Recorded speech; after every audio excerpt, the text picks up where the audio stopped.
Good evening, everyone. Welcome. Not only Simi Valley, but everybody on the World Wide Web, right? Yeah. Well, Simi Valley is where we live. Actually, I'm a little more. There we go. I'm all welcome, everybody. That's actually an improvement. Okay, so welcome to WAW, the show where important topics of the day are largely ignored. And foolishness reigns supreme. It does. Do you like my Sons of Anarchy t-shirt? I miss these boys. No comment. Oh my gosh. Do I miss? How many people miss Sons of Anarchy? I felt like they were my friends. And when the season ended, I lost a bunch of gang members that were my And I gained back a wife is what happened. Yeah, they were my friends. That is my secret life. That's my secret life. That's right. I would have loved to have been a part of a gang. Not one that killed and pilfered and stole, but seriously, they had a fun life. Oh yeah, they had did. a fun Absolutely. Life. Anyway, welcome, Henry. guys. Welcome. Hi, Martha. Welcome to our 12th edition. Hey, Rick. Hi, Anitra. I said 12th. 12th? That's the 13th. No, but it's not. It's 12th, right?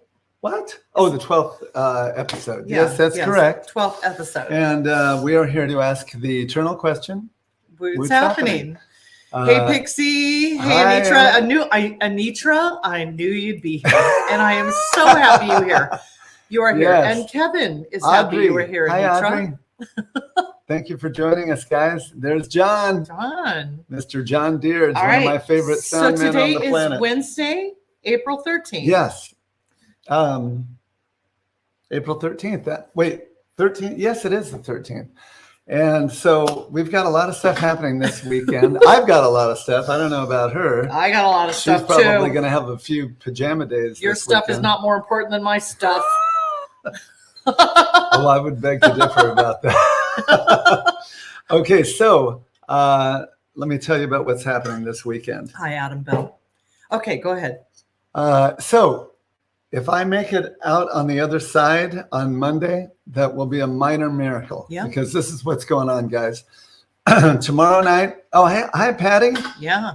How was the PJ day? Oh, it was everything. If you know anything about Jim and I, we love our PJ days. Yes, we did. We have them. We did absolutely nothing, and it was everything that it was cracked up to be. We literally veg out on Netflix and our laptops. Yeah, that's it. In bed with the dogs. That's not going to be part of the program though for the next 4 days because tomorrow night,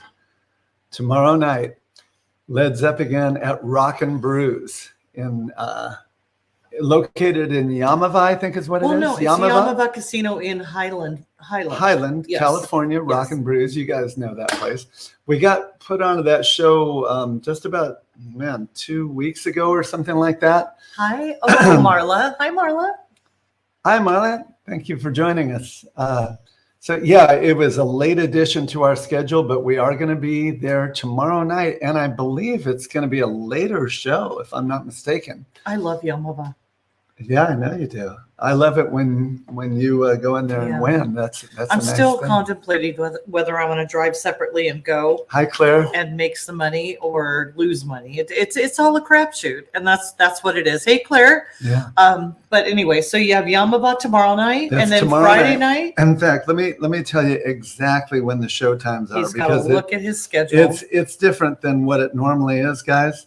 So we're going to be playing from 9:15 to 10:15, and then from 10:30 to 11:30. So we only have a 15-minute break. Hi, Armando. Hey, Armando. You shouldn't. You shouldn't have any break. Nobody likes the break. We don't like breaks either. I like the break because I go play the slots. But yeah, we'd rather just play on through. But so make note of this, guys. The show time is 9:15 to 10:15, and then from 10:30 to 11:30, and that's tomorrow night, Thursday night, April 14th, Yamava Casino, which is actually Rockin' Brews is where we're going to be playing. Yep. And then Saturday, the very next night, Friday night, we're over at the Hilltop Tavern in Apple Valley. And that's always a blast. We always pull out, a lot of the really cool deep cuts. Hilltop's fun. Yeah, and we play for about 2.5 hours. When it's not flippin' windy. Well, it's that you won't deal with bad weather now, guys, because they've enclosed it into the patio. It's a lot better situation. You're not freezing while you're listening to the band. So Jim says you're wrong on the hours. Jim. No, Jim. These are special. This is a special schedule for this. Special schedule. I know it was supposed to be 7 to 8 and then 9 to 10, but we just got the word today that we're playing from 9:15 to 10:15 and then 10:30 to 11:30. Just for this particular show, and I'm not sure why that is. Claire says she's sorry. She'll be falling asleep. Unacceptable, Claire. We can't. No, Claire, we can't. Claire, Claire, he didn't like that answer. I'm just kidding. Just kidding. All right, Jim says, "Wow." All right. Okay. So it's really weird, Jim. I wasn't expecting that either, but that's what they Saturday told us. night we have Hilltop, and then no, Friday night. April 15th, tax day. After you send your taxes in, come on out. And taxes aren't due till next week. Yeah, April 15th, right? That's Friday. Oh. Yeah. Oh, yeah. Okay. You better get on the stick. She's our financial person in the family. Okay, Friday night, Hilltop will be starting, I think, at 8, and we're going to be going at least 2.5 hours. We're going to be pulling out all the stops, guys. It's going to be a great night. And it's all enclosed now, and they've got heat lamps and the whole thing. So, and that's Hilltop. That's Hilltop Friday night. Tavern. That's What's Friday, going on April for you 15th. on Saturday night, mister? Okay, right after that, guys, we're driving out to Las Vegas to play at Fremont Street, the Fremont Street Experience. And we're going to be playing there from, I believe, about 9 o'clock to about 10:30 at night. Just come on up, and we're going to be doing the Blitzkrieg set that night. If any of you attended, if you attended the Bourbon Room last week, that is the Blitzkrieg set. Every hard-hitting, head-banging tune in the Led Zeppelin catalog. 18th is tax day. Yeah, is it 18th? Yeah, I didn't think it was the 15th. Because I remember it being next week. Because this weekend I was going to work on taxes, so you were freaking me out a little bit. Oh, okay. Well, Thank you, Jim. Thank you, Jim, for easing my mind. I stand corrected. This weekend I have it all done. I just need to submit them, and you freaked me out a little bit. Sorry about that. All right. Okay. Eric just joined us. Thank you for joining us, Eric. And then last but not least, right after Fremont Street Experience, waking up the next morning, driving back into Yamava, because Deja Vu, I'll be at that show. Tribute to Crosby, Stills, Nash & Young is going to be at Rock and Brews on Easter Sunday evening. We're going to start at 7, go to about 8, and then take a break, and then come back up, go from 9 to 10. And we've got all of your Crosby, Stills, Nash & Young favorites. All right. So, I wonder. We've got through that. So my whole entire existence is trying to figure your schedule out. Yeah, pretty much is. All right. So what's next? Well, we got to talk about our sponsor. We got Mr. Calvin Ellis from Calvin's Auto. I love no, to say it's not Auto Works. It's Calvin's Auto Repair. Calvin's Auto Works. The acronym is CAR, Calvin's Auto Repair. It is Calvin's Auto Repair, and it is 501 East Glen Oaks Boulevard in Glendale, California. If you go into Calvin's Auto Repair and you mention WAW, you will get a whopping. I was going to say both. So you don't need to correct me on this one. I wanted to say whippin' and whoppin'. Whippin', whoppin', 10% off. 501 East Glen Oaks Boulevard in Glendale, California. You will get a whippin', whoppin', 10% off of your service. So it's a good deal, guys. So we love Calvin. Yes. He's amazing. He will take care of you. He's the man if you have automobile issues, right? Yeah. You don't want to go anywhere else. No. And then, man, your Tumbler business has been blowing up recently. Blowing up. Guys. You want Guys. to show them one there? Well, I'm so happy to say this is one of my tumblers. I actually made this and then I decided to keep it because I thought it was cute. So this is what I made. It says, I Googled my symptoms. Turns out I need more guitars. This actually is for Jim. But I like it, so I'm keeping it. So anyway, it's the Blondie collection. if you go to www.theblondiecollection.com and order a tumbler, I will make you the most beautiful tumbler you've ever seen. I was counting almost 300 tumblers I've shot out in the last probably year and a half. So it's been a good ride. I love doing it. It's like arts and crafts every day. So thank you for all your orders. They're still coming in. Yes. Today I literally took about 3 or 4 more orders. It's about 3 or 4 a day, and I'm loving every minute of it. So thank you. I appreciate every minute of it. Again, personalized tumbler. This starts off, and this technically could say a name, but it starts off as a silver tumbler. 12 hours cold, 6 hours hot. So double wall. It's definitely a great deal, and it's a great gift because you can personalize it for anybody in your family. Well, thank you, Jim Wooten. he's all jumping on the advertising bandwagon. Thank you. Oh, wait, Pamela wants to know if you're going to be at the Hilltop. So I am not as of today, but I could mysteriously show up. Who knows? You know what I mean? It just depends. And Lynn is going out to Fremont Street. And then we got Boulder Station coming at the end of June. I wish I was going up to Vegas. Vegas may be a little long of a drive for me. Yeah. But you never know. Hey, Rick Williams just joined us. Hey, Rick. Hi, Gayla. And hello, Alan. Alan's going to be there for both Zeppigan tomorrow and Deja Vu on Sunday. Thank you, Alan. We appreciate that. So we have a pretty fun show tonight, and he is. Oh man, we love this guy so much. Yes, Kevin Alexander Herrera. Yep, the suave debonair, the man of La Mancha himself. What a fun guy, man. We have stories. We're not going to be telling you those stories, but we have stories. But he is just a breath of fresh air.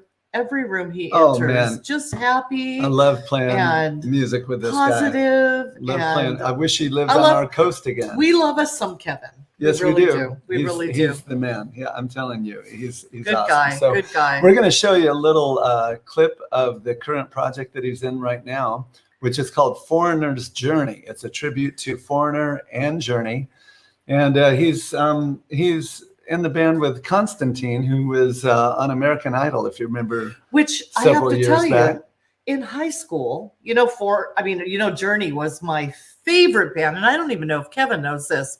I lived and breathed Journey, and I loved Foreigner too. What was my favorite song with Foreigner? Jukebox Hero. And do you know what I used to do with Jukebox Hero? She used to get a brush and she'd stand on her table, put the record on, and so I would act like she was singing. In our home, we had a room that my mom considered the adult room, and we weren't allowed to really, be in that room. But when my parents weren't home, I would stand on the coffee table, the all wood coffee table that she polished like crazy with a brush, and sing Jukebox Hero, which is my favorite song.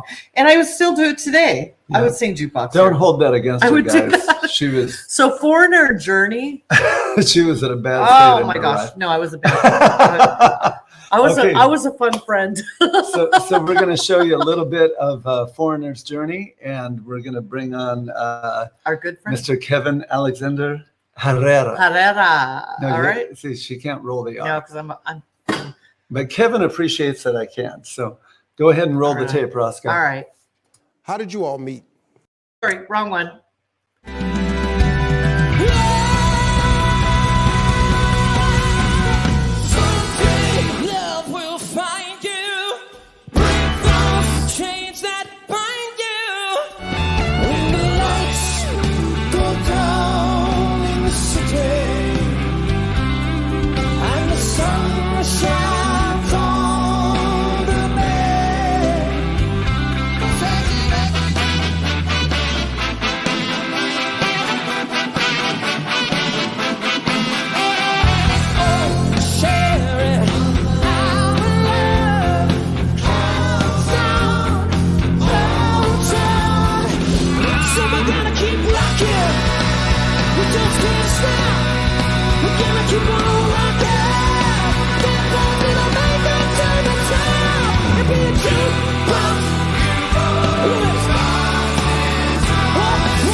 Wow. There he is. The Mr. man, the myth, the Kevin legend. Alexander Herrera. How you doing? Hey, Kevin, just a little side note. Do you know that my son's middle name is Alexander? Alex, no kidding. Yeah, So it's a good name. About or what? What's that? What was that, Ken? My long lost brother I don't even know about or what? No, I know you guys would have fun together, just knowing you both. No. So welcome to WAW. Thank you so much for joining us. We are so thrilled to have you on, not only because you are a fantastic musician, because you are such a good friend of ours and we love you to the moon and back. Yes. We can't even tell you. Yes, we do. We can't even tell you. Ours. I love you all. You guys on the end. You know, I've been following you guys' show and I've been seeing a good roster of musicians being in that show. And I'm like, wow, this is great. And then I look at myself, I'm like, they don't call me. I can't even tell you how many people just at Jim's party was like, so why haven't you called me? And I'm like, I don't know. No, it was one of those things, Kev. It was a out of sight, out of mind thing. When you came and you subbed with the TLR a while back, I'm like, wait a minute, we haven't asked Kevin to be with us. We have to have Kevin. So Hey. we want to ask the folks that are tuning in right now. So how we normally describe Kevin at a TLR show is that I love that. Thank you. So chime in when you see the comments. Okay, so if Johnny Depp and Carlos Santana, young Carlos Santana before he started losing it on top, had a love child, that would be Kevin Alexander Herrera, right? Kevin, is that right? Lately, people have been saying I look like Chris Cornell, which I thought was kind of crazy. That's right. Wow. You play in Foreigner's Journey tribute, and you occasionally play with this Eagles tribute. He says, they go, have you ever thought about doing a Chris Cornell tribute? And I went, holy crap. I mean, yeah. I was there. There might be something there. To come close to those pipes. I mean, he's just way up. Like, I'm gonna break my heart. Like, you are a fantastic musician. I have to tell you, doing a little bit of my preparation for this show tonight. Yeah. And with all the information that you sent me, my gosh, I feel like I knew a lot of this stuff. But today I was gathering all the information and just kind of inundated with all the talent that you bring to the table and all the bands that you are a musician that is front and center and present all the time. And in the long run as well, which is where we first met you. That's right. In the long run. Well, wait, Kev, I think you missed your calling though. If you just shave the facial hair, you could do a tribute to Rico Suave. I don't even know. Is Rico Suave a real person? Yes. You don't remember Rico Suave? Is it a commercial? You remember I don't that? even know what Rico Suave is. Tim, you're going to have to be my backup there, boy. I mean, you got you're looking pretty sexy yourself. He'll promote you. Hey, I'm telling you, man. Jim, my God, I mean, you like nice little wave. I mean, it's like I can surf on your hair. It's incredible. Hey, I had to use the It's a 10 today, Kev, because competing with the two of you, I'm always going to end up on the wrong end of the stick when it comes to good hair days. Kevin, you and I. It's you and I, mister. It's you and I. Hey, buddy. How are you, man? Much love to you and Ingrid. I miss you both. It was good to see you in Long Beach that couple weeks ago, and it was awesome. So I hope I get to see you guys again very soon. We love some Rick and Ingrid. So let's get right into the questions. All right. So let's start from the beginning. Yeah, where were you born and where did you grow up? So I grew up in, I was born in Panorama City, California, February 7th in 1990. And that's going to be quite a shock to quite a bit of people, because some people thought I was born in Costa Rica, and I really wasn't. And it's funny because I had on Facebook, when I first started the Facebook back in 2009, out of the blue, I just said I was from Costa Rica. And then years go by, I totally forgot about having it that I was from Costa Rica. And then people would come up to me and they go, "So which part of Costa Rica you're from?" And I go, "Oh, crap. Puriscal." And they go, "Oh my God, that's incredible. That's incredible." And so for a while there, people thought I was from Costa Rica, but no, in reality, I was born in Panorama City, California. And I was. So can I interrupt you for a second? Was it Kaiser, Panorama City? No. Yeah. Okay. Yes. As a matter of fact, yeah. So when you're Wait. driving. So I was born in Kaiser, Panorama City. Get out. Just so you know. And But it was a little bit before you. What is your birthday, Kev? It was the day after I was born, right, Brenda? You're 20, you're 30? Yeah, something like that. But I was born at the same hospital you were born at. Hey, what is your birthday though, Kev? February 7th, 1991. Okay, Yeah. so I was like 20 years old at that point. Yeah. So 4 months after you were born, my son was born in the same hospital. 4 months Wait, after you were born. Keith was Oh born my at gosh. Panorama City, Kaiser. So crazy. Wow. That's crazy. So we man. cannot talk anymore. No, just teasing. We're all the same age here. I love that. I love that. And we love the fact that we know you. So I'm sorry, go ahead. We were reminiscing for a Oh, not minute. at all. I thought that's pretty incredible that we all are You're born at the same hospital. Me, I was born in 1968. I'm gonna give my age up. 68 at Kaiser. You look fantastic. You look amazing. Herrera.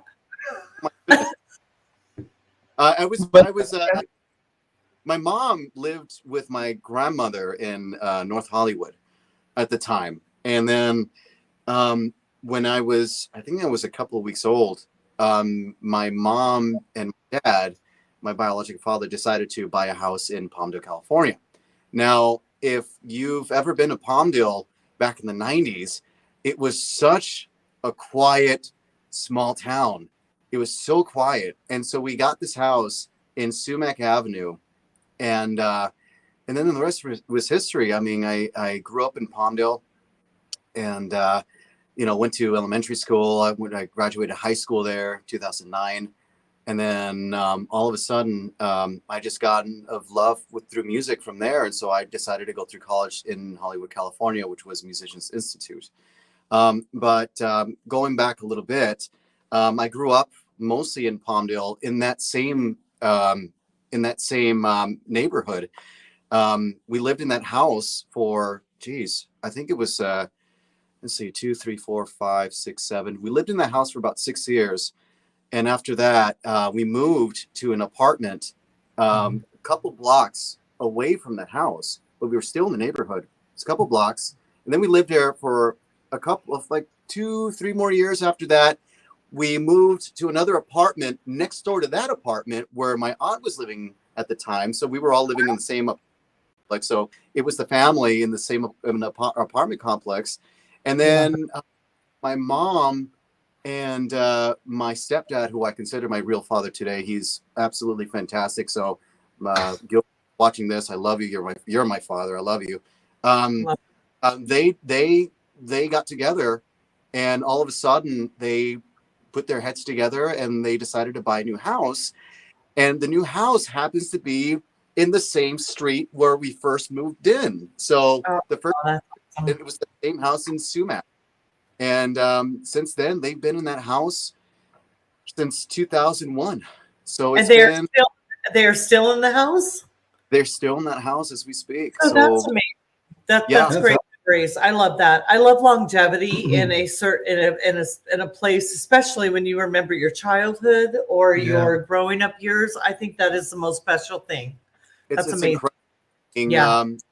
It's my childhood was pretty special, especially when my when my father Gilbert, decided to step in. And since then, we were just a whole family, and I felt complete. It was just incredible, the environment that we were in. And of course, I was completely different to all of them because none of them were musically active. But they were very supportive of everything I did. So even though they never understood really music or where I was coming from for music, but they always told me, whatever you want to do in life, just do it. I mean, don't be wasting your time on something you don't like. So that was always something really special to me, and I'll always cherish that. So awesome. Question for you. So extending off of that, so do you have musicians in your family? What was the drive to go towards being a musician and entertainment? Yeah. And tell me what led you onto this road? The most amazing thing, though, my biological father, when him and my mother were still together, he used to play guitar, and when he was playing, he never played professionally or anything like that, but he would play at Sunday at church. But I wasn't even born at the time. My brother wasn't even born at the time when he was playing guitar. So I remember when I was a little kid, I must have been, I think I was around 5 or 6 years old. I was this kid that always wandered around the house. And when I went to my mom's room, my parents' room, I opened up the closet because that's what I did. I just wandered around the house. That's what I did. I was a crazy, stupid kid. But when I opened the closet, I remember my dad had a Gibson Explorer in the closet. And I said to myself, oh, and I thought that was the most amazing thing I've ever seen. And I remember I touched the strings. It was the Gibson Explorer, and it just made that ring. And from there, I was like, whoa, this is the most incredible thing I've ever seen. What is it? I don't even know what this is. Is it a gun? Wait. I mean, anything of what this thing was, but it really struck me. But however, when my mom was pregnant with my older brother, who's 2 years older than I am, my dad quit playing guitar. He just stopped. And so he never brought up playing guitar ever. And so I never knew this until I got older, when my mom showed me old photos of my father at the time, and he played the Gibson Explorer. And I went, so he played guitar? And she goes, yeah, he did, but he quit when we were pregnant with your older brother. He just didn't want to do anything with music anymore. So he just, we just kind of left it, didn't do anything much of it anymore, but it was more of a hobby for him. I remember. Did you inherit that guitar? Did you end up with that guitar? No, this guy's a bastard. He didn't give me anything. You're watching. Oh yeah. I'm not talking to you anymore, man. No. You never.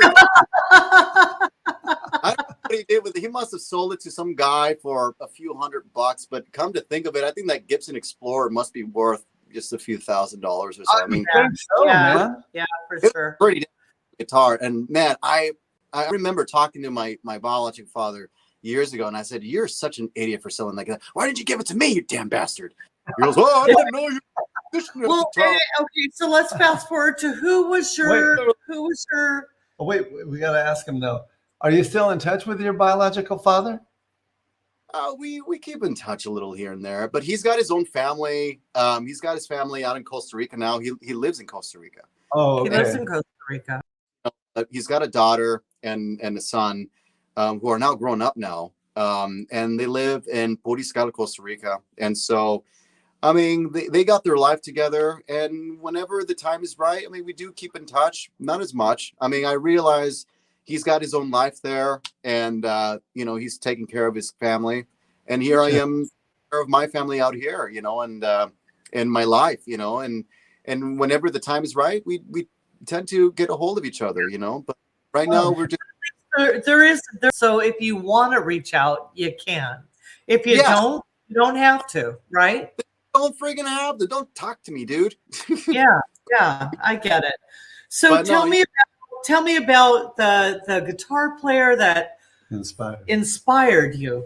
So before the crazy thing, he tries to beat me.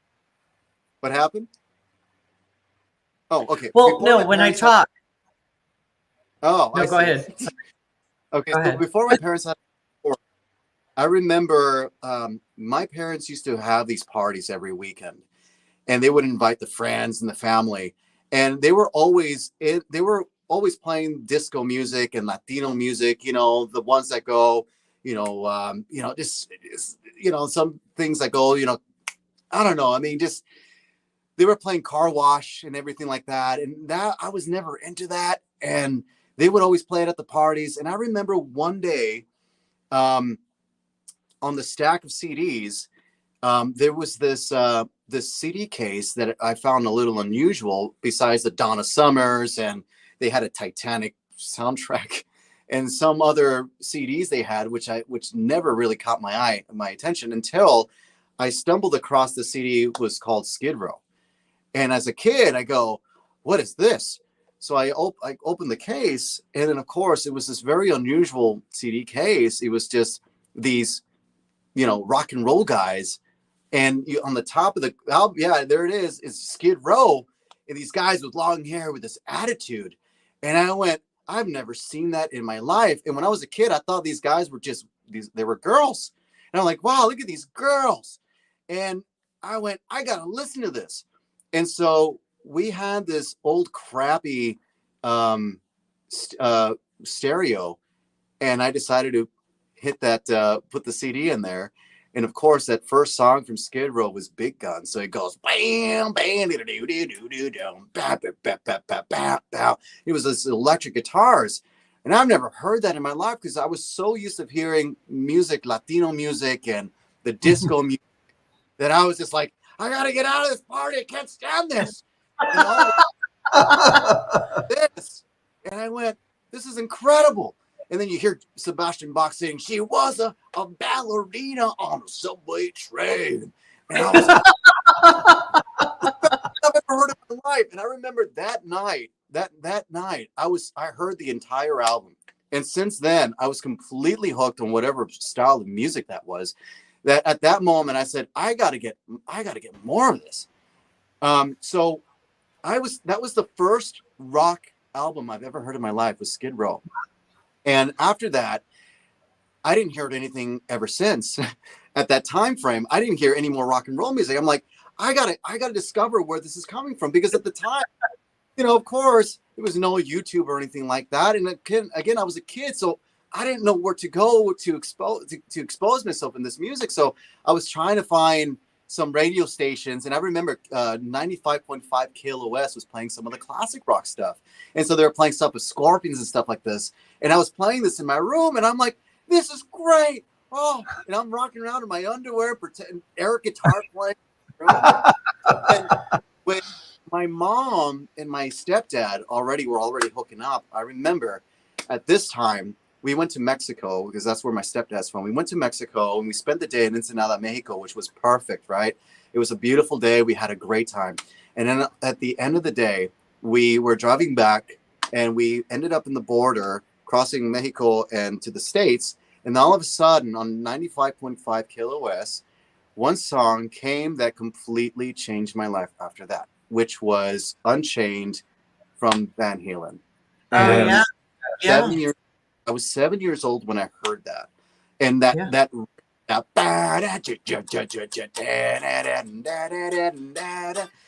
Oh, yes.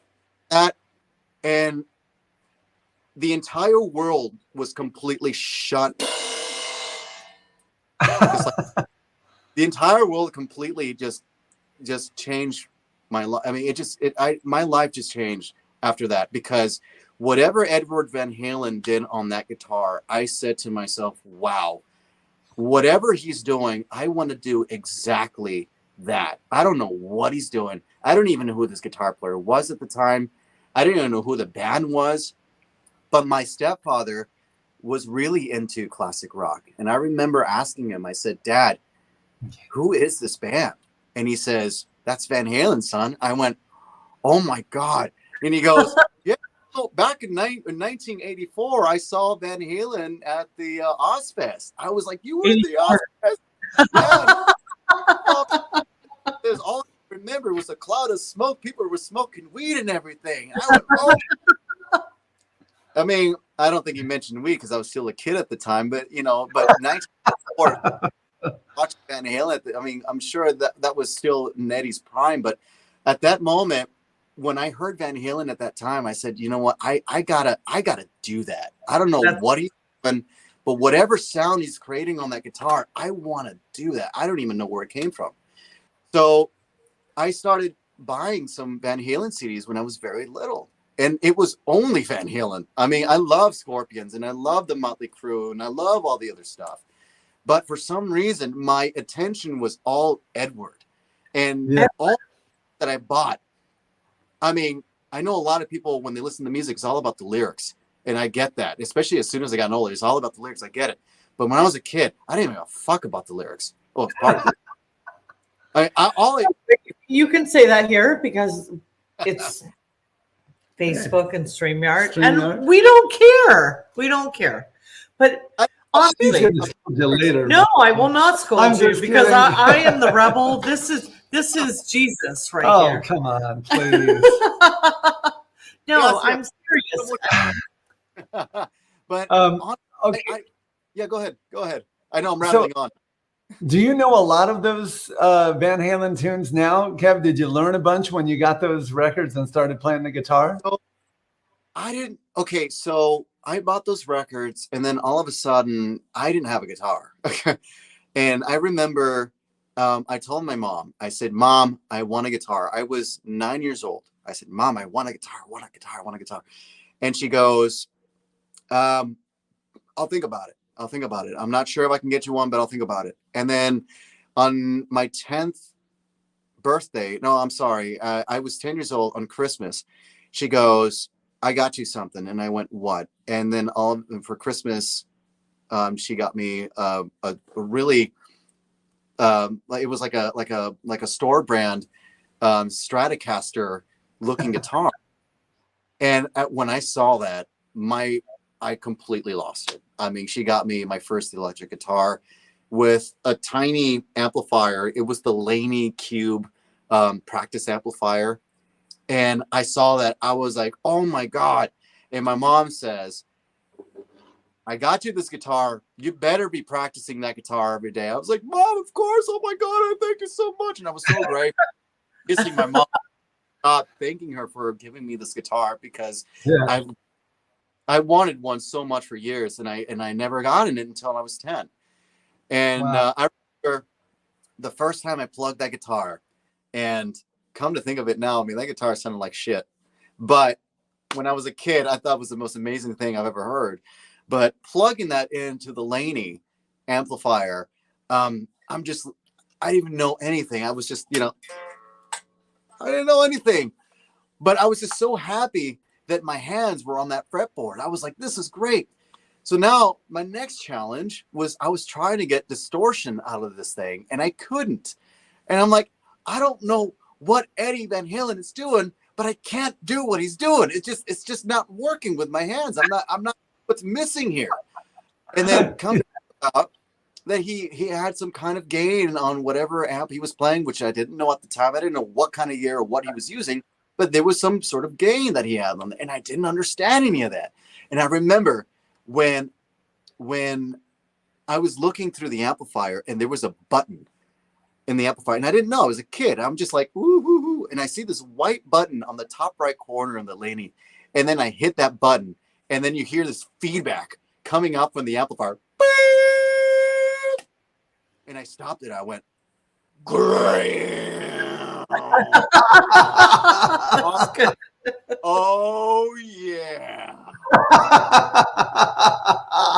You got it. That's great. You got it. That's great. And from there, I bought this Van Halen DVD, and it was Live Without a Net. And so I got that DVD, and I remember every time where the camera showed Eddie Van Halen's fingers, I would hit stop. And I'm like, look at the camera. I'm like, okay, he's doing this. All right, perfect. So from there, I would rewind what he's doing, and then I would have it on slow motion. And then all of a sudden, he's doing the finger tapping. And then all of a sudden, I remember I lost my shit when I started doing the because I didn't know at the time. I didn't know what he was doing until I was seeing it very closely. And I'm like, and then you got it. All of a sudden I go, I'm like, I was like, oh my God, I'm turning Eddie Van Halen books. This is happening. Oh my God, this is great. Well, and then let's jump forward to his first band. Your first band. What was your first band, and how old were you? Oh my God. So I was 14 when I joined this group, and I was in middle school at the time. Now there was a first band before that, but this one, I don't have pictures of the first one, but this one was the gig. This was the band that I played with. It was called Seventh Plague, and this was the look at that. I thought I looked so sexy with my shirt off. Look, when I was a kid, I thought that picture. I thought I was so buff, and I'm like, God, man, I am Schwarzenegger here. Like, I thought I was the most sexiest thing I've that walked in this planet. So I saw that picture. I'm like, what's your Arnold? And how old were you here? What is your age right here? That picture, I was 15 years old, and that was taken at the Whiskey and Go. 15. Wow. Wow. Whiskey. That was at the Whiskey. Wow. And then after Seventh Plague, so what did you do? With Seventh Plague for a few years, and with that, I played a lot of local shows. We played a lot of shows in Lancaster. It's like Schooners, and did Battle of the Bands. My first real gig I've ever done in my life was at the Roxy in Hollywood, and that was the live gig I've ever done before. And you know, I'm sure you've had your fair share of playing in Hollywood, where you had to sell tickets and everything, and you know, you were selling it to your friends and family, and you're trying to make all this tickets that you're trying to sell. They give you like 50 tickets and you don't sell them all, and then you have to basically pay money out of your pocket for not selling all this. That's what I was fortunate, Kev, because when I was playing at that age, they hadn't adopted that pay to play philosophy yet. Yeah. So I was very fortunate. But they did now. They do now. They're doing it now. They do now. Yeah. Pay to play. That's and right. Honestly, John says pay to play. That's what it is. Play. That's it, man. That's it. You know, in order, I joined late. Did Kevin play with TLR at the Gas Lamp? I did. I played with Gas Lamp. What is it? A few weeks ago now, Jim? Yeah, that's right. That was a good show, right? That was a fun show. That was a super fun show. So, all right. So we did the first band. What was your second dive into being in a band? Wow. So during my high school years, I've joined another metal band. So this was at the time where I was all into metal and only metal at the time. When I was in when I was about 13 or 14, between 13 and 14, I was listening to a lot of death metal. And at that time I was like, oh my God, death metal, all this crazy stuff. Your mom must have loved that. I can't even tell you. And you know, metal or you don't, and if you don't, then you're such a pussy.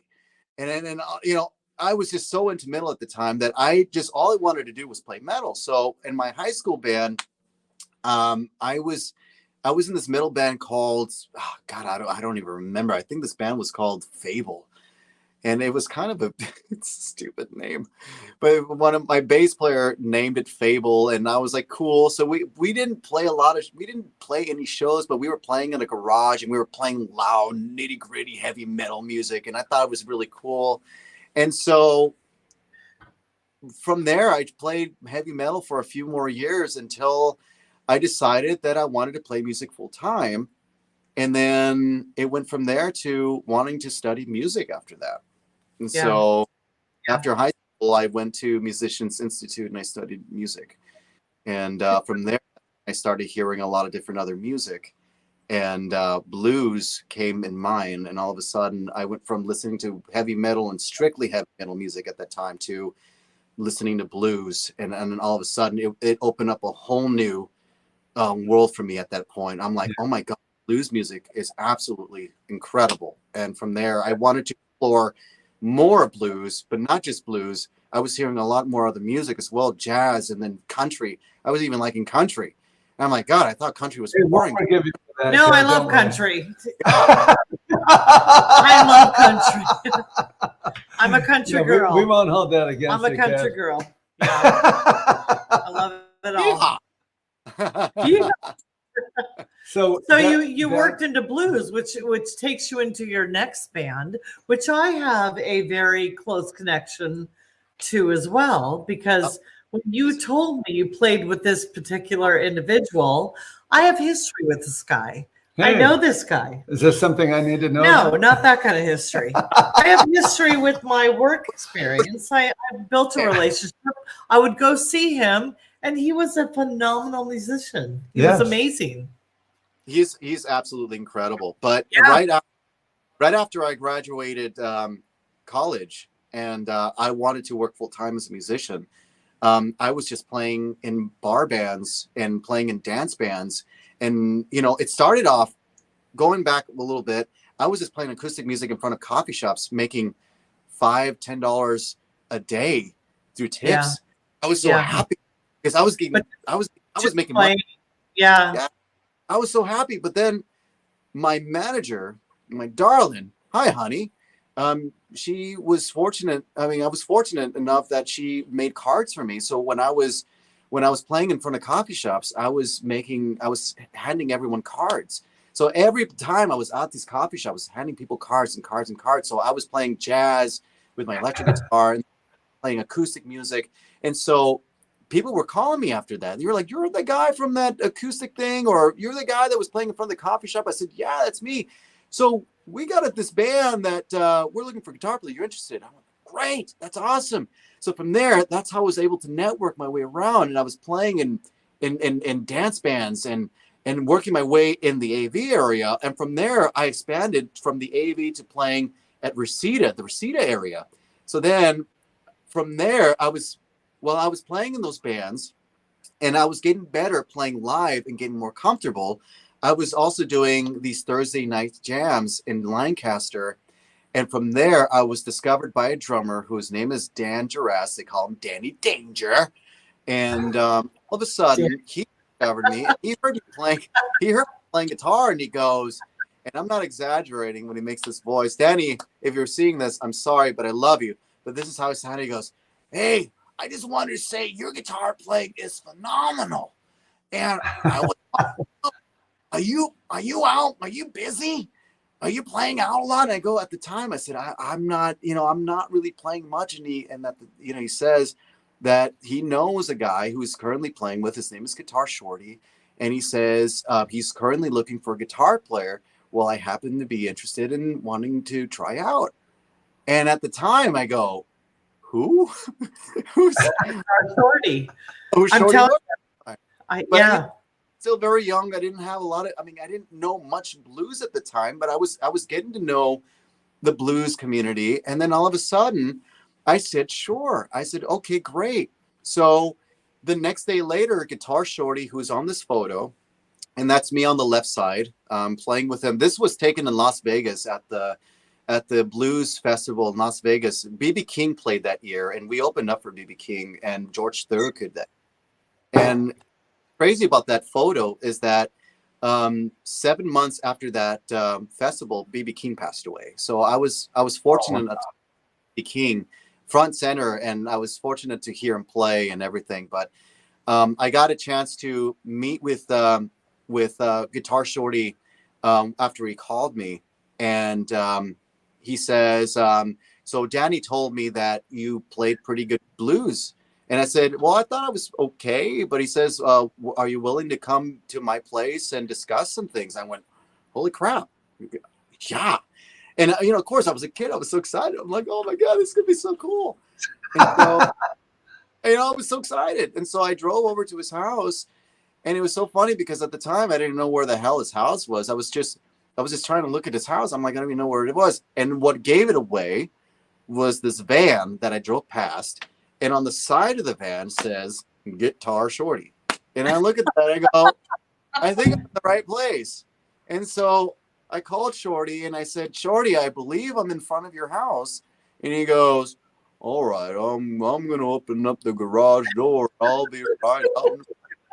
And then all of a sudden I parked, and then he opens up the garage door, and in the garage you see all of his gear and everything, you know, and here he comes in his cowboy hat, just kind of, you know, noodling away, just coming by towards me. And I'm like, whoa, this is the guy, huh? And so he says, so Daddy's telling me you played pretty good guitar. And I went, well, yeah, I thought I was okay. You know, so I'm like, yeah, I think I'm all right. You know, and then before you know it, he asked me, he says, so if I gave you some songs to learn throughout the CD, a stack of CDs that I gave you, are you willing to learn them? I said, absolutely, sure. So he says, all right, well, let me give you some songs in this album to learn on this album. This album, I want you to learn this, and blah, blah, blah, blah. And he says, we're going to be playing a show in Sacramento. And this was my first time ever experiencing a tour. And I go, is this considered a tour? And I'm like, oh boy, a tour. You know, I was like, oh boy. You know, I was like, I've never been on tour before. And here I am, like, I was so excited, but I was so nervous because I've never gone on tour before. But this was what I was wanting when I was a kid, when I first heard these guys, Skid Row guys, playing this music, and then Van Halen all of a sudden. And I was like, this is what I wanted to do. When I saw the Live Without a Net on DVD, where they're playing in front of thousands, touring and all that, this is what I wanted. So I said, absolutely. So from there, I said, let's do this. And so he gave me a week to learn a good handful of songs. And I was so nervous, man. I was like, holy crap. But then we did a rehearsal in this place in Reseda. I don't remember the name of this rehearsal studio. I believe you guys. Sound Arena. What was that? Sound Arena. I think it was. I believe so. That's the only place in Reseda that actually that I know, had a rehearsal studio. And so we've gotten through Lynn, and yes, we've gotten through that. And Dandra, I remember Shorty came up to me right after rehearsal, and he says, I just wanted to let you know I thought you sounded fantastic. And I went, oh, and I went, no way, so cool. So from there, I mean, I was just doing my homework from there, and I really worked hard. And the rest from there was history. So we did a couple of shows in Sacramento, and then we came back, and then we took some time off. And then all of a sudden, you know, we took some time off. And then at that time I was still playing with the dance band, and I was doing the local stuff, and I was getting my better and better at my instrument. And then all of a sudden I got this call from Shorty, and he goes, so I got a call from my manager, and we're getting ready to go on a European tour. And he says, are you ready for it? And I was like, a European tour? Are you kidding me? Yeah. Oh God. So I lost my shit, man, because And that. Did you do the European tour? We did. It was a 2.5 week tour. Wow. Week tour, and we went to Switzerland. It was Switzerland, Slovenia, Czech Republic. It was we were mostly in Germany, and so we did five countries. However, Switzerland, there was a show in Switzerland that was canceled, but we mostly did our shows throughout throughout Germany, and it was the northern part of Germany. But this was my first ever experience of ever traveling, you know, across seas, you know, like, you know, not even in the country, you know, and I thought it was such a surreal experience that I was able to. Shorty, I'm telling you, my first experience with Shorty was meeting him when I worked at the Auto Club, not the Auto Club, Pacific Bell in Winnetka. Shorty used to come in and pay his bill, and you could drag him out of the line. He was just very flamboyant. He was he in a line full of people, you could pick Shorty out. He was someone you could pick out. So I built a relationship with Shorty, knowing he was a musician. But then when you and I talked years later, we realized we had that guy. Is Shorty still playing? I would love to see Shorty, and I hope he would remember me. because we had built a relationship. Do you keep in touch with him? I haven't talked to him in a few years now. It's been a while, and Is he still playing? He was playing, and right at the moment, he's having some health issues at this time. He was. But if I know musicians, if they're breathing, they're playing. They're breathing. Well, I picture Shorty dying on the road because whatever. You're right.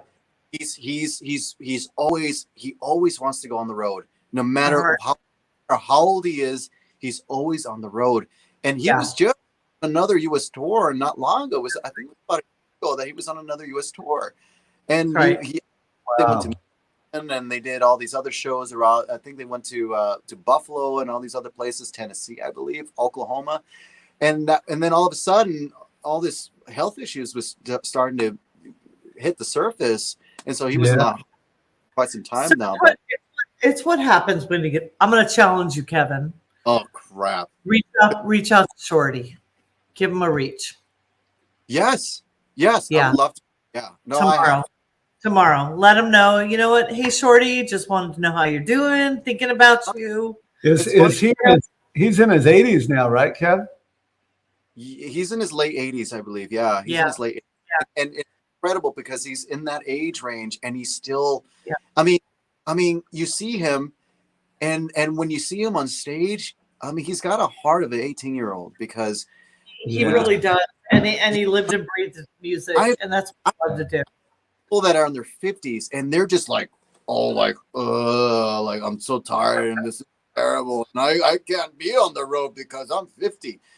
Shorty's like, he's just goes from one city to another in his 80s, and he's like playing all night long, and I mean, he's like the Energizer Bunny. The Energizer Bunny. He just keeps going. A question for you here from Andrea. She says, Kevin, I heard your version of Here Comes the Sun. It's fantastic, and your voice is incredible. Hopefully you are working on an album. Is that in the works? Right now, Andrea, thank you so much for that comment. That really means a lot. And I haven't seen you in a while, but hopefully I get to see you again. And again, thank you for that comment. And yes, I'm currently in the studio. I'm working on my 5-song EP right now. It's been a long time coming. Hold on, Dana Drew, we will see you this Saturday at the Rickyard. Oh, no, I'm not going to be there, unfortunately. I think that's for you, Dim. But anyways, I'm currently working on my EP right now, and it's going to be a 4-song original song for 4-song, and I'm going to do one cover. And my goal is to get my 5-song EP by the end of the summer. So I'm currently working on my single at this time right now, and I'm going to be working on my vocals actually at the end of this week. And from there, I'm going to be releasing some original music finally. And it's been a long time coming, but with the pandemic and a change, creative differences with my former producer, which unfortunately it didn't work out with him. But just my sound is what's really important to me, and unfortunately it wasn't delivering with the producer. So I decided to say, you know what, I got to trust my own instincts. I got to do my own thing, and I believe in my sound. I believe in my ability. So I said, it's time for me to really make this happen. And I'm tired of the wait, and I finally found some fantastic musicians that is willing to do this with me. Sean Fitzgerald, who is a fantastic drummer and also a professional mixing engineer as well, who's owns this incredible studio. And so I'm working with him, and a guy whose name is Bob, who's going to be working on some of my original material as well. Fantastic guy as well. And I'm doing all the guitar parts and the vocals, and just composing these songs. And my darling, if my darling is watching this, she's also writing some of the lyrics as well. So we're both putting our heads together, writing lyrics together, and I'm composing and making this project really happen. But my goal is to make the songs come out already, because I'm tired of waiting, man. So my goal is at the end of the summer, Andrea, my 5-song EP will be released, and I'm hoping my single will be released by the summer, so I can at least get the single out as quick as possible. So that's awesome. That's awesome. So we chatted a little bit about how you joined the long run, but when we were talking minutes before we actually went live, yeah, and I don't even know this. You story. actually gave me some facts. I had no idea. I knew you joined the long run, but I had no idea how you came to be with us. So walk us through that whole process. Yes. Okay. So when I was playing with a dance band, the band is called the Dance Band. I was playing locally with them in the Reseda area, and we were playing some shows. And there was one show. I'm not Jim, Brenda. I'm not sure if you know this place called El Presidente in Reseda, but it's a restaurant. But every Fridays and Saturdays they would have live music. And so we got called to play this place once every month.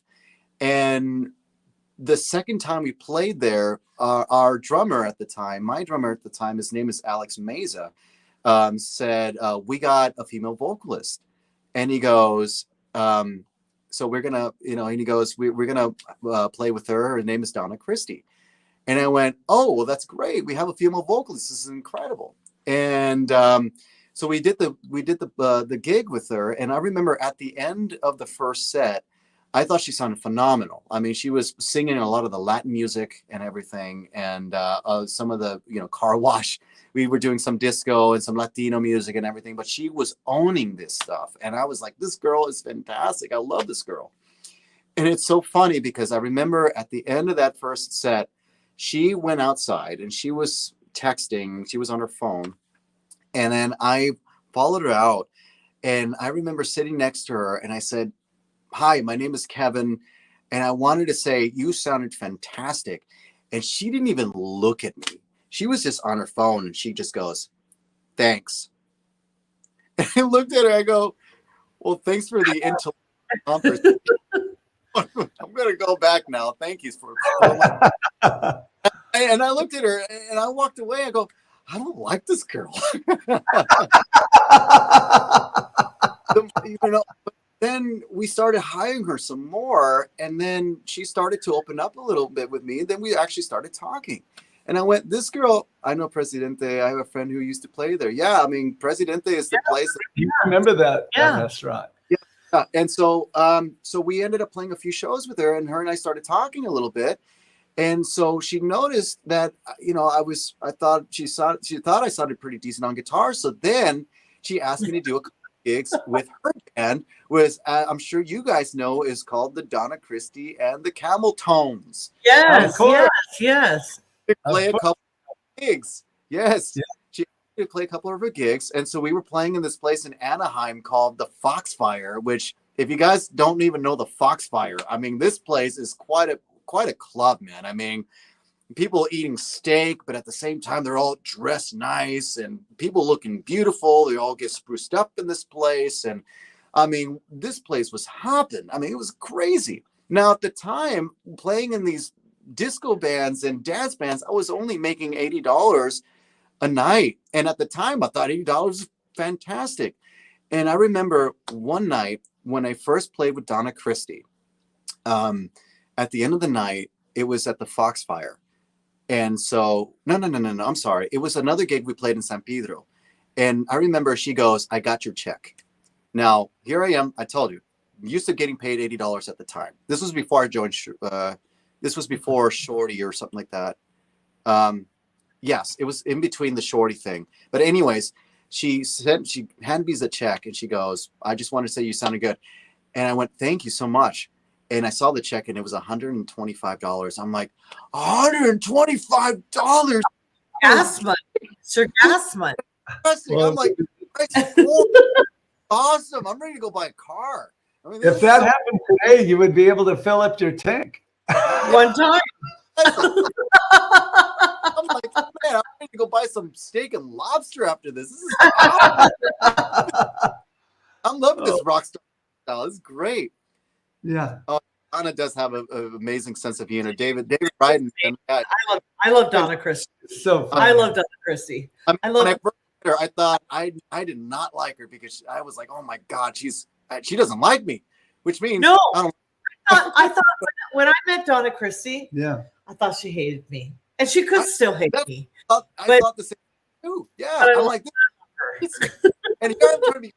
She's so, but then we got along quite well, and so she asked me to play with her band, so it worked out. Now, fast forwarding it to early 2014, and every year, and I still do this to this very day, is that every year, I on my birthday, like around my birthday, I always post this on my birthday. For my birthday present, I would like to gig on my birthday, and so that week in 2014, the week before my birthday, I wrote that on Facebook. I said, for my birthday, I would like to play on my birthday. And so Donna Christie wrote to me. Yes, she can be very quiet. Yeah, she can be a little bit of a, very, very quiet and, dangerous quiet. And yeah, she doesn't talk much until you get to know her out. And I'm like, oh, that's awesome. So Donna Christie wrote to me on Facebook and she goes, well, I can't get you a gig on your birthday. However, my husband is looking for a guitar player for a fill-in for his band. Are you interested? And I went, oh, that's awesome. Sure. And so she goes, he's in this Eagles tribute band called TLR. And they're getting ready for the show. However, their guitar player is not available, but I wanted to see if you might be interested, because if so, I would give you my husband's contact so you two can chat. And I said, absolutely. So the very next day, I talked to Chris Supkowicz, which I know a lot of you guys know Chris Supkowicz. He's absolutely phenomenal. Yeah, he's on the top right there. Yep, I got a picture with him on the top right. He's awesome, man. I love him. He's one of the coolest guys ever, man. I mean, he's fantastic and one hell of a funny guy. I mean, every time I see him, I just can't stop. I mean, Jim, you know that. I mean, you guys know. I mean, he shows up in the room. I mean, I just can't stop laughing every time he's in the room. And he's just a phenomenal guy. It's a so party. Fun, it's a man. party So when Chris fun. is in the room. Yeah, that's right.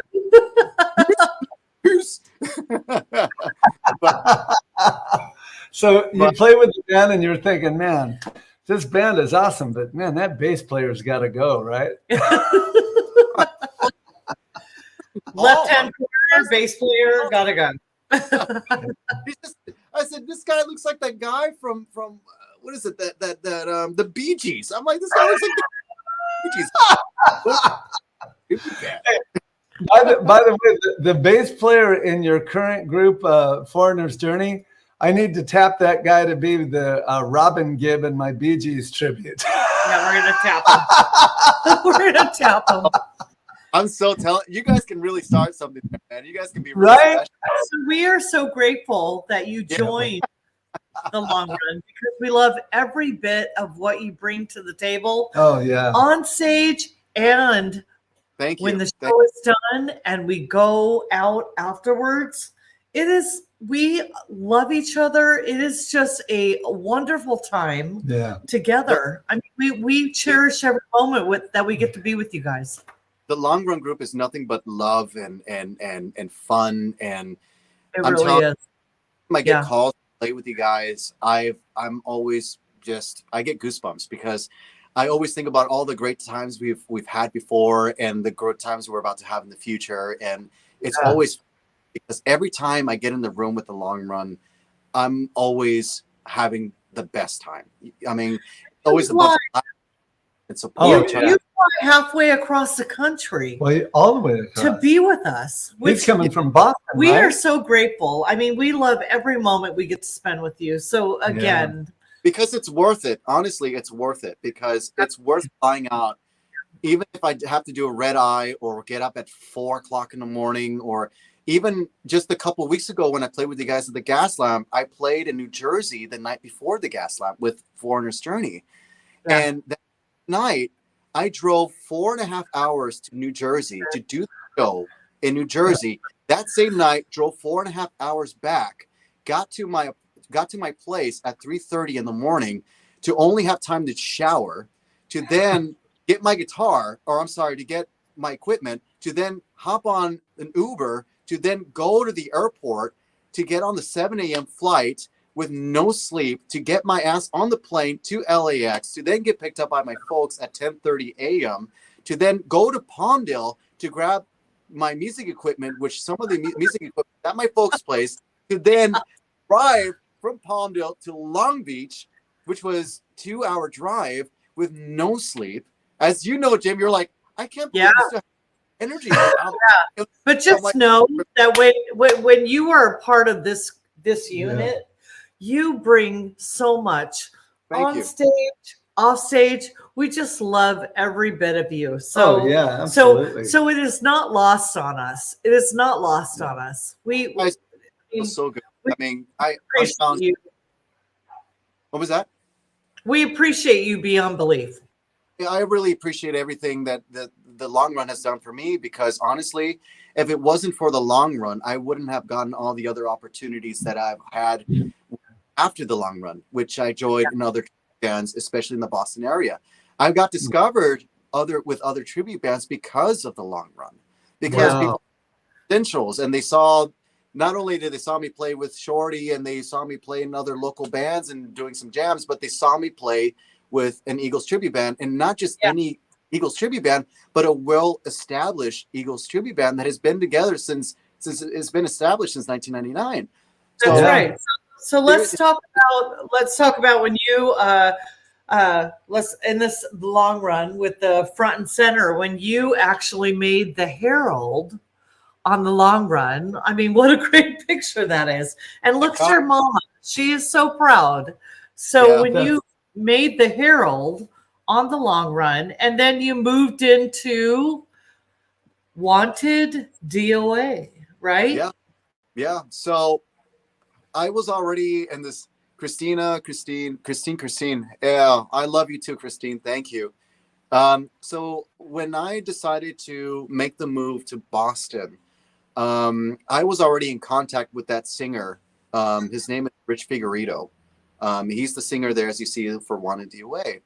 And we never met before, but he knows me through mutual friends on Facebook. And he discovered me because I was playing in the Eagles tribute band. And I remember he wrote me on Facebook and he says, hey, so I heard that you moved into Boston, and sounds like you're pretty well equipped in playing tribute bands, and you have some bit of experience. He says, would you be interested in wanting to try out for Wanted DOA? And I said, Bon Jovi music? Absolutely not. Jovi music. Oh.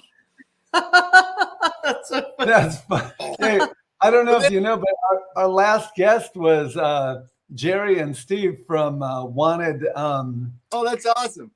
The ultimate tribute to Bon Jovi. And they are fantastic. They are fantastic. Yeah, they are really they're I haven't seen them, but I have seen a lot of their videos, and they sound fantastic. They sound great. Yeah, they're really, really they're so good. Yeah. Now, Kevin, how long were you in the long run, and then how long were you in Wanted DOA? So with the long run, geez, 14, 15, 16, 17. So like almost 7 years. 7 years. No, 5. It's no, about 5 I mean, years. 14, right? 15, we're in 2022. Yeah, but well, I mean, you're 7 years. technically We're going still in the 6, group. 7 That's years. true. Yeah. I mean, I was remember I played my first show with the long run as a fill-in. And I did another fill-in later that year in 2014. So I wasn't officially in the band yet or anything per se, because I was just a fill-in. They were just calling me until finally Gary Grantham, Gig, says, what are you doing in this entire month of September? And I went, let me talk to my manager. I'm not sure what's going on in the month of September. But then all of a sudden he started booking me all these gigs, and I go, what's going on here? I mean, and then I did all these gigs, and they said we would like to have you join in the family of the long run. I was like, oh my God, this is awesome. Beforehand, I never ever thought about joining in a tribute band. I mean, I just wanted to play music, but I never thought about playing in a tribute band until Donna Christie got me this opportunity to play with the long run. And then all of a sudden the rest was history. So then so I've been with the long run. I mean, 2014, working our way, 15, 16, 17. So I would say about probably good 3.5 years, I think. We've had a couple of questions. A couple of people asked, "Are you going to be with the long run at Fantasy Springs on Saturday?" But you're. No, I'm not. However, I will be with the long run on May 13th. Oh yeah, and also in Big Bear. 2 days before my birthday. No kid. Jim, are you going to be in? Are you in the bill with us on that day? Yes, I am. Yes, we'll celebrate. It's going to be. Night. We'll celebrate. And then, yeah. Okay, so yeah, and then somebody's asking, "Are you going to be at the Discovery Center?" And yes, you are. You're playing with us in Big Bear at the Discovery Center. Yes, Big Bear, and I believe Gig has got something booked, something else, the day before Big Bear. I'm not entirely sure. I'm not sure if it's happening or not. I'm not sure, but yes, what's confirmed is Montclair, which is the 13th of. And also June 20. Oh, I guess I'll be. There he is. There he is, Gig. And June 25th. All right. Thank you, Gig, for chiming in. Because we don't know. We don't know what we're doing or where we're going to be. So We thank really you, Gig. don't. Thanks, Gig. Gig helps us. Which is, please, Gig, forgive me if I'm wrong. It's May 13th. I believe it's May 13th. It's the Canyon in Montclair. Now, June 25th, which is the Rock and Brews. June 25th, and then we got the one in Big Bear in July. So yes, I will be joining them on those 3 days, and please come on out and see us, and we're gonna rock your socks off and play some of your most favorite Eagles songs, and we're just gonna rock and have a good time, especially on your birthday. Especially on your birthday. Kevina. I don't even know what that means. Kevina, that's what he calls it. Oh. Hey, grande, Gig. All right, so let's move forward. Well, wait. Okay, before we go further into the music realm, Kevin actually was on a show called the Steve Harvey. Oh my God! I don't know what that would probably. Wait, it had to be about 9 years ago. Before we go any further, honey, if you're watching this, I am so sorry. Okay, but all right. But honey, I have to tell you. She's a beautiful honey. Yes, she is. And she is we love Jude. She is a diamond in the rough. I'm telling you, she's a beautiful woman, and you are so lucky to have this beautiful woman on your arm, and her name is Jude. Yes. And we've known each other. There it is. We were on the left photo. We were in Chicago. And we were getting ready. We were walking towards the studio to go to the Steve Harvey show. And that was our photo together on the left. And then that picture on the right with us and Steve Harvey, my friend, his name is Steven, took a picture of that. And he sends that picture to me on the text. And he goes, "Just want to let you know, you're one beautiful, sexy motherfucker." And you are. And can we give a little bit of history? So you were on the Steve Harvey show because if a lot of you guys don't know, I was in the show called Extreme Cougar Wives, a TLC show that started in 2012. We were the opening for that season, and so we were the pilot for that show. But a lot of people that don't know, I mean, Jude and I have known each other for a really long time. And so we started our relationship when I was 20.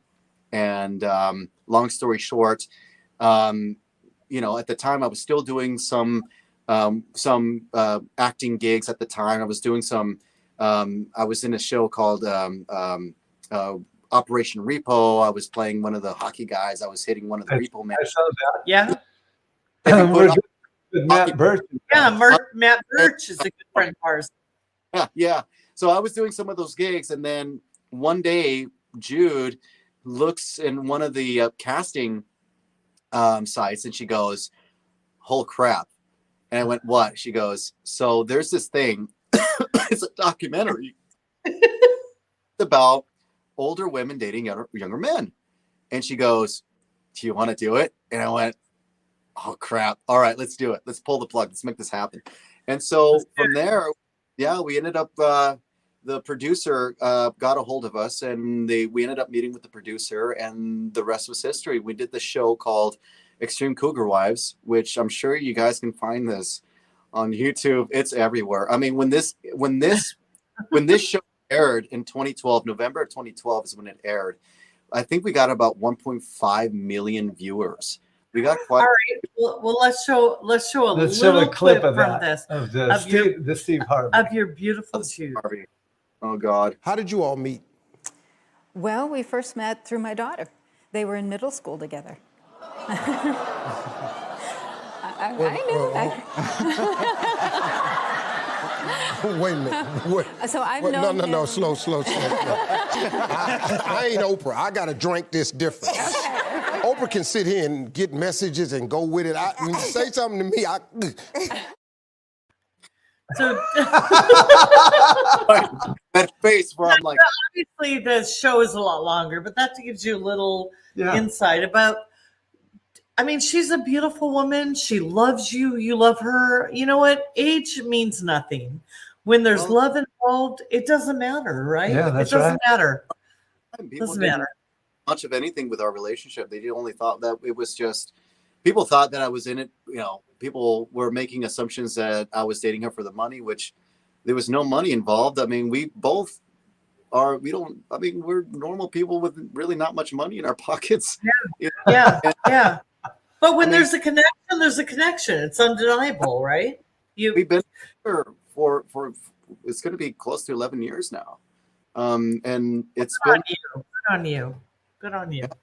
Crazy. That's great. Yeah. That's great. That's amazing. Okay, so now since we got past that, we'll go back into what your current project is. And before we go into this, one question from one of our good friends, Scott Wardlow. He asked if your current band, Foreigner's Journey, will ever play in California. Do you foresee that happening at all? That. I would be singing so loud, Kevin. I would be singing so loud if I get to be at that show. Currently, Foreigner's Journey is working on booking some more shows and expanding more at this time. Right now, since the whole COVID thing is starting to get past us now and venues are starting to open up, we are now reaching more of out of states. I mean, for now, we were staying in the New England area, and now we're places. Now we're trying to book stuff in Texas, and we got something going on in Pennsylvania and Ohio. So I'm sure right now we're talking about expanding more, and those are the boys of Foreigner's Journey. So on the left side, who's the bass player? His name is Joe Pettengill. And boy, I mean, this guy, talk about a phenomenal bass player. He's a good friend of mine, and he can be a good friend to you when you need a good friend. And the guy next to him on the second one on the right, his name is Paul Kaczynski, he's the founder of Foreigner's Journey. He's the one that started that band, and so without him, this band would never happened. As you know, as you see that ugly guy in the middle, that's Kevin Herrera. He's a and you got the guy to him, who is Constantine Maroulis. As you guys know, that he was in American Idol and has been around. I mean, he's had a fair share of his success, and he's done pretty well for himself. And he's currently singing for us, and he's phenomenal.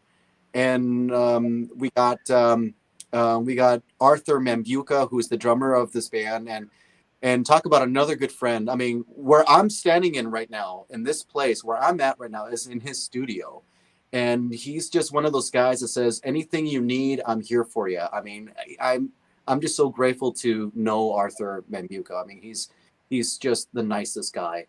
And the new addition to our band, we were a 5-piece band. And the new addition to a band now is Adam. His name is Adam, and he's the saxophone player. And so now we have a full-time saxophone player that we have in the group. Yeah. Some sax. Sax is awesome. It's a great. It just adds this whole nother. It just sounds so good, because before we even had Adam into the scene, when we were playing stuff like I think it was Urgent. There was like a saxophone Urgent, and Paul Kachansky would add a saxophone like patch in his keyboard, and he was doing that for the longest time. And there's another Foreigner song that comes with the saxophone player. It's a Long, Long Way from Home, and Paul would play sax, and I look at him, I'm like, Paul, no, it just sounds so cheesy, you know, just adding those sax. I mean, Paul, if you're watching, sorry, I love you, buddy, but boy, I mean, those sax sounds they were so bad. I'm like, oh, we got to do something. Either I do a guitar solo, or we got to feel something out here. But it ain't going to be a fake saxophone player coming out from that shitty ass patch of that saxophone that's coming out of that keyboard. And then finally, we decided to hire a saxophone player before Adam. And this guy's name is Carl Bryan, who is a dear friend of mine, and he plays with us once in a while whenever we need him. But Carl Bryan is a phenomenal saxophone player. And when we found out this other element of real saxophone player playing with a live band, it was it a whole new door that opened for us. We said, okay, we need to have saxophone. Like, we need to do our something special about the sax. I've always loved the sax. Kev, what of the two bands, Foreigner and Journey, whose music do you enjoy playing more? Do you have a preference? Oh, God, this one's a tough one. I mean, I enjoy playing both. I mean, Journey. Because they're both really good in their own way. I mean, they're both really different, but they're both similar in just consistency and just rock and just get people on their feet. I mean, as far as technicality goes, Journey goes all the way. I mean, Neil Schoen's guitar playing is, I mean, even to this day, I still have to warm up an hour before I go on stage to still nail some Neil's stuff, because it's not easy. I mean, it's hard, and in trying to incorporate it. I can't play note for note what he does, but I can get it as close as I can. Sure. It's still really tough, because I listen to the records and those really fast stuff that he does. I'm like, I'm listening to like slow motion. I'm like, what the fuck is he doing there? It's like, it's hard, but I was close as I can, and I do a pretty good job doing it. But then it goes to Foreigner, and the Foreigner stuff, it's a whole different feel. It's a whole different feel. The Journey stuff, but I just love that in your face rock and roll that that when I play. I would love to see you guys come to the West Coast. Honestly, it's so much fun, because since I played with Foreigner's Journey, even before I played with Foreigner's Journey, they sold out every place they go, because people love the concept of both Foreigner and Journey. I love it. It's two great bands. I mean, Journey's got a handful of hits that they have, That's right. That's right. And then there comes Foreigner with they don't have as many hits as Journey does, but they have a great handful of songs that people love to dance to and they enjoy. 100%. That was my first experience. I have to tell you, going to a live concert was at the Rose Bowl. It must have been in the early 80s. It was Foreigner, Journey, and Blue Oyster Cult. That was awesome.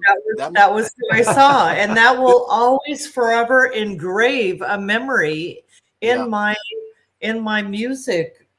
And I think and I think during this pandemic, I mean, I think people started to realize that we were all taking live music for granted, and just go to live music, but no one ever thought much of it, just going out and having a good time. But now I think nowadays people feel like they really just need to be out and enjoy music now. You're right. 100%. Yeah. Absolutely. Yeah.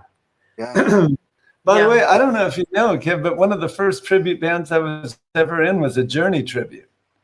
Did I ever tell you that? Right before he got vetted by Swan Montgomery and Led Zeppelin. And I was like, no. Okay. All right. What do you enjoy playing the most? Journey or Led Zeppelin? Man. Are you asking me or are you asking him? That's a tough one, man. I'll get to you after, Brenda. I think because I mean, I love Journey, man. I love everything in their catalog. My best. I love it. But I think it's Led Zeppelin for me because that was the band that inspired me to pick up the bass. And it challenges you. Yeah, it challenges me because I have to play Yeah. keys, mandolin, all that. Yeah, yeah. And I think what's so cool about Led Zeppelin is that you guys, it's mostly free, right? You guys are free to do. Oh, yeah. A free jam. I mean, do you guys play like note for note every night, or is it just different? Because I always feel and like they've always every night they play the same. I mean, do you guys kind of do that as well? We do. We kind of base it off of the live versions. We'll say, hey, do you guys want to do like 72 version tonight, or you want to do 77 version? So we do change it up, and it keeps it fresh that way. Right, right. That's great. Yeah. Being in a Led Zeppelin band, I mean, I think that would be awesome because, I mean, Jimmy Page, man, oh my God. I mean, I would be completely overwhelmed trying to nail that stuff because that is just a whole nother level of musicianship and just creativity and the stuff that he does. I probably just will toss this Les Paul and I say, I'm done. I quit. I can't do it. So the last question is: we know you got your hands full with TLR and Foreigner's Journey now, but if you had the opportunity to start a tribute band to any other group, what would it be? Let's see. This is a tough one because, well, I think we all know who what I would love to do because honestly, I would have to go. No, just teasing. Totally teasing. Okay, go ahead. Sorry. Would be the guitar player who inspired me on wanting to play guitar. Who is Eddie? Wow, Eddie Van Halen. Honestly, if it wasn't for him, I would not be a musician. I wouldn't be doing what I'm doing. Okay.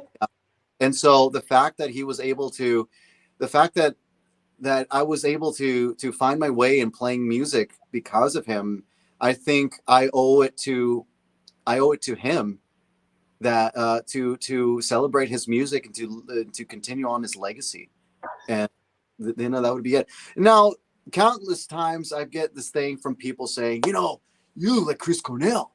You should start a Chris Cornell tribute. You really do look like him, man. I can own it like Chris Cornell. I don't have the voice of Chris Cornell. Holy crap! Not many people do, I'll tell you, brother. Within the first couple of notes, but yeah, I mean, honestly, it would be Van Halen for sure. I love Eddie. That's super special. That's awesome. Neat. That's neat. Eddie, may he rest in peace, man. But he was the start of it for me. He was the reason why I became a musician, and he's the reason why I am the person that I am today. Yeah, he's a legend, man, no doubt. Well, we had such an amazing time with you, Kevin. We love you to the moon and back. And when do we get to see you again? The cosmos.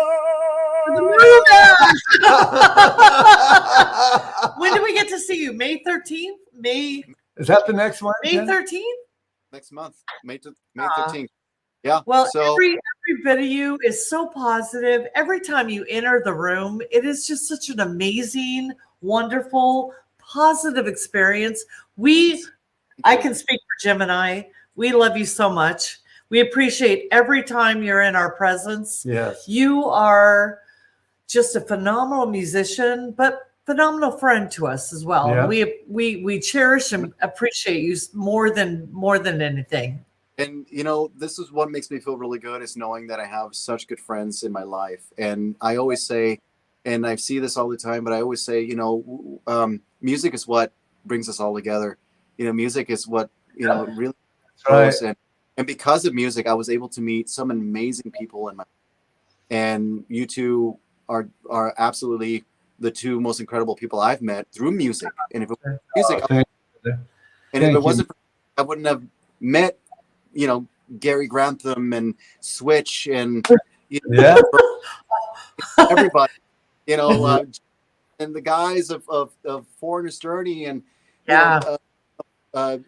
Guitar Shorty and all these other musicians that I've met throughout my musical journey. None of that would have ever happened if it wasn't just the sake of music. And I always think it's what brings us all together and is what keeps us, loving one another. us loving, and you Absolutely, bring it. brother. You bring it, and you nail Yeah, it. I can honestly You say bring it. I never look on the other side of the stage when Kev is playing with us and think, man, he's not having any fun over there. Because no matter what gigs I do, and this is what frustrates me with some people, is that some people think that they have to play in theaters, they have to play here, they have to play there, because they figure it's some sort of success. To me, I don't give a fuck where I play, to be honest. That's right. I mean, I'm happy even playing at a bar. You Yeah. know, Yeah. it's crazy because I'm doing things, I play at bars. And honestly, and when people see me, they go, when I see you up playing here, you're like having the best time of your life. And I go, because I am. Because I'm having good. Reward for me is when I see people having a good time because I'm playing music. And that's my reward. I feel good when I play music. I feel good when I'm playing with other musicians. I feel good if I'm playing at a bar. I feel good if I'm playing in front of a coffee shop. Of all places, I still feel good playing because it's music. Good about it. Now, don't get me wrong, playing stadiums and playing in front of thousands of people is gravy. It's the icing of the cake. But at the same time, as long as I have music by my side and my loved ones, my honey, my family, my good friends, but mostly music as well, I'm 100% all the time. All the time. It's like Gig and I say, Kev, your worst day playing music is better than your best day at a day job. Right. Jim is not going to get a day job. We love you so much, Kevin. We look forward to May 13th. We are so excited to see you. Yes. Thank you so much for joining us tonight. Thank you, brother. What a nice night of just being with you. We know it's about 3 hours later. So right now it is 8:43, but it is 11:43 for you. So thank you for taking the time out. Sleep in tomorrow. Enjoy your morning because you stayed up late for us. But we appreciate you. We appreciate our friendship. Yeah. We appreciate what you bring to the long run. And we love you so much. So thank you again. Thank you again for joining us. Having me. It's always a pleasure. And I'll see you guys. I'm looking forward to seeing you guys next month. Yeah. And I love all of you guys. Thank you all for sticking around. And I will see you guys very soon. And we're going to have some good times. And we're going to be making music and making a lot of good memories and loving And you guys go on KevinAlexanderHerrera.com and look at Kevin's schedule. His website's amazing. I was gushing over it today a little bit because it looks good. Original music, my projects that I'm doing, my studio times, everything, my upcoming gigs, whether it's the long run or Foreigner's Journey or my own projects, just go on my website. It's KevinAlexanderHerrera.com. Again, that is KevinAlexanderHerrera.com.